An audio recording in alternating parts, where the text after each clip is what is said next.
ভাবে কয়দিন আগে দেখলাম চোরদের একটা হচ্ছে মিছিল হইছে,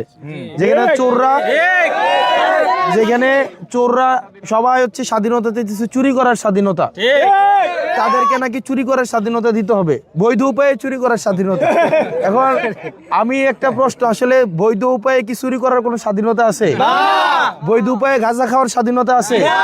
মদ খাওয়ার স্বাধীনতা আছে? বৈধ উপায়ে কোনো ধরনের অবৈধ কাজ করার কোনো স্বাধীনতা আছে? এখন ধরেন আমারে যে তারা মিছিল করলো যে বৈধ উপায়ে মাটি চুরি করার স্বাধীনতা দেন, আর আমি বৈধ উপায়ে মাটি কিভাবে চুরি করার স্বাধীনতা দিব?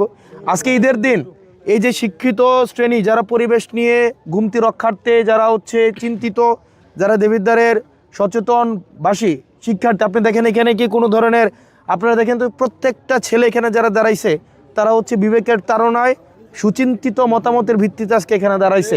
আবার আপনাদের কাছে আমার প্রশ্ন, কাদের দাবি মেনে নেওয়া উচিত? এটা কি চোরদের পক্ষে আমি থাকবো, নাকি এই যারা আজকে এখানে দাঁড়াইছে তাদের পক্ষে থাকবো? কাদের পক্ষে থাকবো? আমাদের পক্ষে।